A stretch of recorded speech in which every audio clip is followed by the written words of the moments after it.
103.2 Dublin City FM. This is Mental Wealth with Brian Greene, and if you want to get in touch with the programme, the email address is mentalwealth@dublincityfm.ie. On today's programme, I'm talking with a sleep specialist. Hopefully I've got the title right. It's Johann Callaghan, who's been on the programme before, about a year and a half ago, just before Christmas, in a Christmas rush, and great to have you back on the programme for a more in-depth chat about sleep. Hello, Joanne. Hi, Brian. Thanks a million again for having me back. No prob. Am I right in saying you're a sleep specialist? How did you become one of them? Yeah, so I began my career in the health and wellness area as a holistic therapist, doing the massage and Reiki and all those therapies. And I had a young daughter. She was only a few years old at the time. And when I was doing the clients, I found I was very limited to the amount of work that I could do, and then when she was in school, I could only do work in the mornings type of thing. And I was very limited. So I said, how can I expand this and reach more people to help with their well-being, So I decided to start doing online programs because I could reach more people. And, people are so busy these days as well that an online access is very flexible. So I put together some online programs. Now, the reason why I got into, actually initially my first online programs were around aromatherapy. So I'm a clinical aromatherapist as well. And so I taught people how to make up their own blends, for at home, because essential oils are so powerful, for emotional health and physical health, and they're great for kids as well. So from there, I met my mentor, Pat Slattery, and I was with him for 2 years. And one of the things he said was, you've got to write a book to really leverage your business and to really, get yourself accredited. So I thought to myself, what am I going to write about in a book? So I met Donna Kennedy, his partner, who I'd done a workshop with on writing a book. And one of the questions she said to me was, what's the biggest pain point that, you see out there, that you see with your clients? So I had to think about that. And my consultation forms that I took in from the clients that I had in massage and all of that, one of the biggest complaints they had was, I can't sleep very well, or I'm really tired, I'm just exhausted throughout the day. Now, there's lots of different aspects that can contribute to that, but a lot of people were very frustrated with not being able to sleep properly, so that's when I decided I'll write about sleep. So as I was writing my book, I found out an amazing amount of information about sleep and how important it is. And I've done a lot of research. And my book is called How to Get a Good Night's Sleep. And it's backed up with all this research and science and statistical information. And I just found it overwhelming. And I really felt this is a message that people really needed to know about, how important their sleep is, because it affects everything in your life, your physical health, your mental health, all the different areas in your life, at home, your children, how you're performing in work. So ultimately, that's why I got into the whole area on sleep.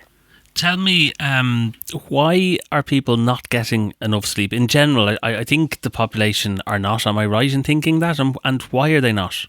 Yeah, and funny enough, over the last number of years, since the 1940s, our sleep has dramatically reduced. Like in the 1940s, there was only about less than 8% of the people that were getting less than 6 hours of sleep. Nowadays, it's almost 1 in 2 people that are having at least 6 hours or less.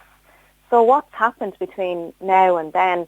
Well, our lifestyle is a huge factor in how we're sleeping and how we are. We're so busy. We are so busy and we're so overwhelmed. The information technology era has come, and we have the internet and we have so much access now to information and courses and online everything. You can ask Google any question that you want. So we're overwhelmed with information. We're constantly tied into technology and internet, and it's causing a huge problem. It's causing anxiety and overwhelm, but also it's having an impact on how we are getting up in the mornings, and we're not getting outdoors enough anymore. We're not doing exercises. We're sitting down an awful lot more. And all of this, how we're living, and then how we're eating, because we're doing a lot of convenience foods now. We're not really taking the time to prepare our food and eat whole grain or wholesome foods, naturally grown foods. And all of this is having an impact on how we're sleeping at night time. And is that a physical effect or a mental effect or both? Everything. On a physical level, when we're not sleeping well, there's not one bodily system in the body that doesn't benefit from a good night's sleep. And I'll give you an example. If you're sleep deprived for even one night, so if you sleep for 5 hours or less in one night, your immune system is significantly reduced by 70%. So when we're in a deep phase of sleep, our natural killer cells from our immune system, they're actually made up in abundance. So we have a really strong immune system when we sleep well. You've probably heard, if you've gone to the doctor and you have a cold or flu or whatever, the doctor says, go home and rest and drink plenty of fluids, because your body needs more sleep and more rest because your immune system is low. So when you're deprived of even just one night, and this has been shown, Dr. Michael Bruce, who's a PhD in America, he's done a lot of studies on this, and various other sleep doctors as well, that's a significant amount, 70% of your immune system. I've heard it explained that when you're sleeping, your brain is almost like a washing machine. It is cleaning out the thoughts you collected during the day, and it's rearranging them into storage areas so that your buffer for tomorrow is more free to get on with the day. Is that a good analogy? Yeah, and it's great that you brought that up, because the kids are coming to the end of their exam time as well. This is really significant for them. So you might hear people cramming, or even not just students, but people who have a presentation the next day or any kind of an exam, or if you want to, retain information or for learning, you have to have a clean slate in your brain, first of all, to be able to take the information in, okay? And then secondly, you need to have a really good night's sleep, because what's happening in your deep phase of sleep again is all the short-term memory has been transferred into your long-term memory area. And, this really only happens when we're sleeping very deeply. So it's quite significant. I think that technology might be at play here. Is that something that's keeping us up later, or is it while we're looking into screens that are lit and they're going into our eyes? Is it the kind of the time we're spending on them, or is it the effect that we're having when we are on them? It's both. There was a survey done there actually it was on Divine Tuberty, one of the Divine Tuberty radio programs there a good while ago, and it was found that teenagers spend almost 4 hours on their mobile phones per day. Now, I know teenagers, there's a big problem with teenagers at the moment. There's the vast majority of teenagers own or have access to a mobile phone, but you see them constantly on the mobile phones. Now, what's happening is it's having a huge impact. It's becoming addictive, so it's very difficult for us to put down our mobile phones. We find that we have to, anywhere we're going, we have to have our mobile phone with us. It's part of us, so we're becoming addicted. And what's happening is there's a dopamine neurochemical in the brain that's been released every time we're using our mobile phones. Like when we're on Facebook, and every time we get a like, we get an instant kind of a buzz, And this is what's caused us to go back and check our phones, and even just scrolling through. If you ever find yourself just scrolling through, you're searching for something, not necessarily anything specific, but this is the dopamine in play, and this is what's caused us to be addicted. So that's the first thing. So during the daytime, we're not getting the right exposure to fresh air and sunlight is really important to help us sink into our circadian rhythm. And then at night time, when we're using our mobile phones at night, it's this blue light that's been exposed on the screens, and the blue light is mimicking the sunshine again, but this time it's telling our bodies that it's still the middle of the day, that it's not time for going to sleep. So it's confusing the circadian rhythm. It's confusing the body clocks internally in the body. It's also stimulating the brain at nighttime as well. And at nighttime, it's really important that we wind down before bedtime. We prepare for bedtime. So all these different effects is having an impact on how we're sleeping at nighttime. I'm thinking that if we headed back to the 1980s and there were no mobile phones and we were less sedentary and we were up and about and more active, that will be a solution in and of itself. That's not going to happen. So in the world that we live in now, what can we do to counteract these effects that are causing us to have less sleep? Yes, you're absolutely right, because and technology is only getting faster and bigger and better. We have the 5G coming in now as well, and all these self-driving cars and smart home devices, all these things coming in now. So God knows what way we're going to be living in 10, 20 years' time. So what is the solution? Well, we have to adapt into this some way, but we need to have an awareness. We need to be educated around how to use these devices properly. We also need to be educated about sleep, and we need to understand and have a new perspective about sleep, because a lot of us are thinking, oh, sleep is, it's I don't have time for sleep, or I'll sleep when I'm dead. We say all these things. We get cynical about sleep. So how we think about sleep it's probably the starting point, because really how we think about sleep and the words and the languages that we're using is really important, that we have a new perspective and a new way of thinking. So when we understand what goes on in the body at night time, we'll start to have a bit of respect for sleep, and we will start to value sleep. That's the first thing. And then when it comes to technology, again, it's an understanding about technology, when to use it, when not to use it, the safe amount of time, and when to use it as well. So when we understand all of this, we will have more respect for it, and we'll gain a lot more out of these technology devices and our sleep as well. I'm going to ask this kind of question in reverse, because you've just said something about your attitude to sleep. What are people's attitudes to sleep? People in general, people with sleep problems, people without sleep problems. What is their attitude? Are they thinking about how important sleep is to them? No. You see, we're so busy. We're so busy in this world. Time seems to be a big issue with people at the moment, and people are getting distracted during the daytime, and they're getting overwhelmed, and this is what's creating all this anxiety. And over 50% of people find it difficult to actually go to sleep at night time because of anxiety, because they've got thoughts rolling into their head and all this narrative talk going on in their head before they go to sleep, so they can't empty their mind. We've got a really, really busy mind. So first of all, a lot of people are really thinking, I don't have time for sleep. So be mindful of how we're speaking about sleep, because this is really going in on a deep subconscious level, how we're speaking about sleep. We're being cynical, right? So therefore we're not taking it seriously.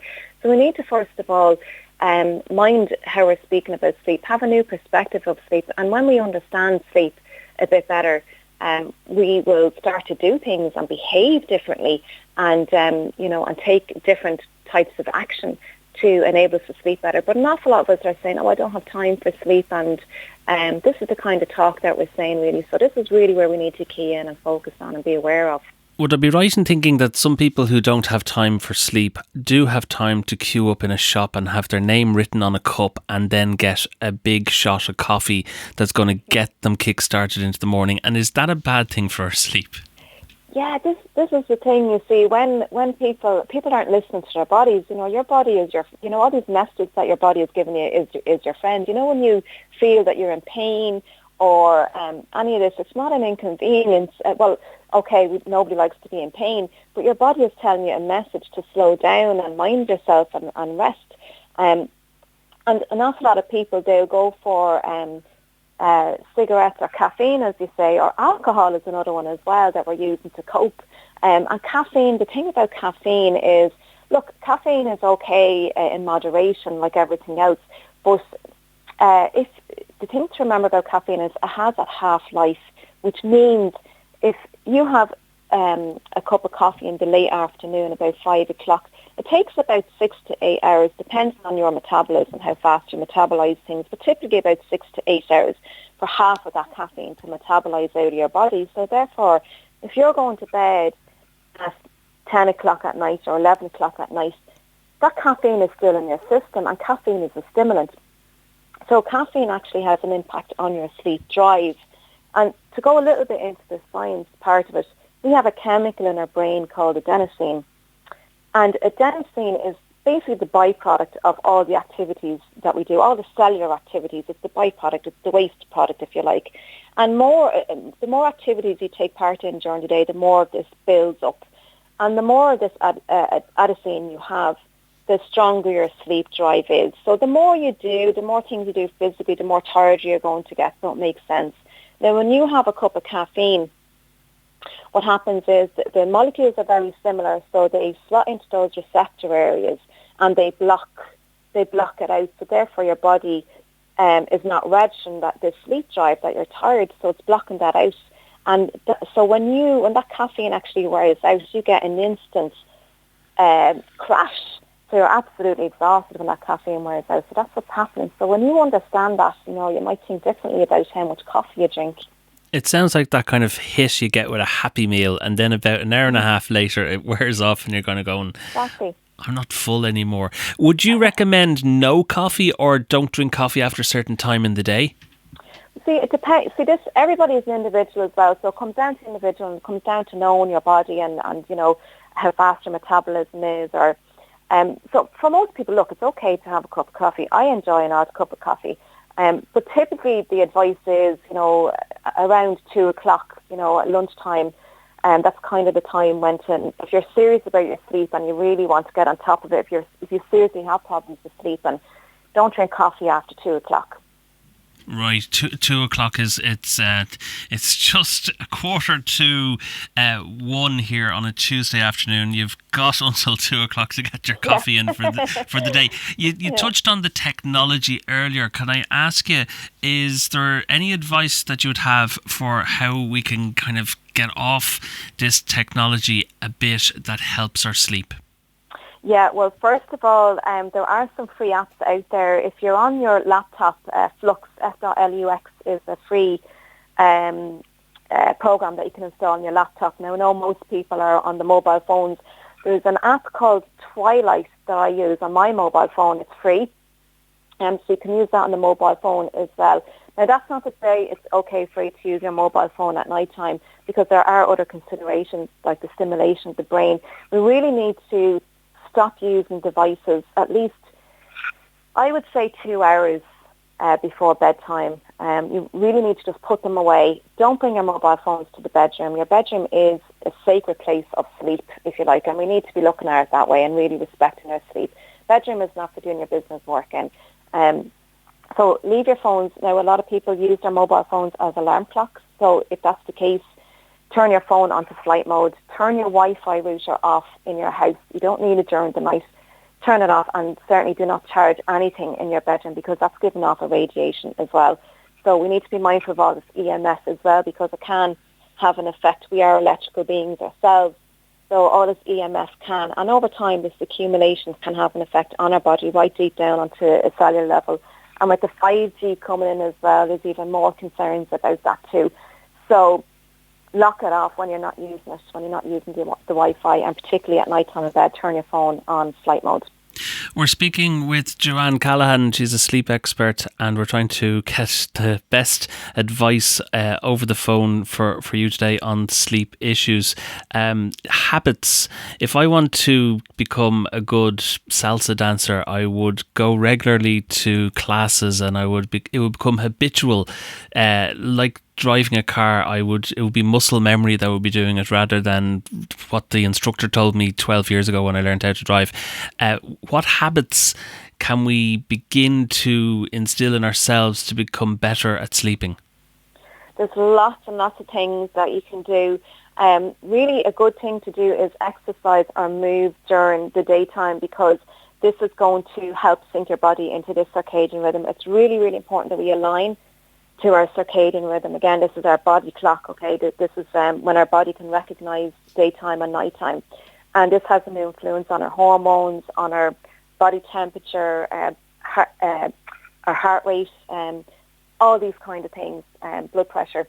And these all are taken into account when we sleep at nighttime before bed. Your core body temperature has to reduce down. So don't do any vigorous exercises right before you go to bed. I hear a lot of people that are desperate to get a good night's sleep, and they do heavy exercise at night in desperation, but this is just increasing your cortisol and adrenaline. So exercise early in the morning or in the afternoon, and get plenty of sunshine as well. That's really, and get your sunshine first thing in the morning, within 15 minutes of you waking up as well, because this is going to switch off that melatonin, which is your sleep hormone, and it's going to give you your cortisol. You're naturally high in cortisol first thing in the morning, and this is how part of the circadian rhythm again.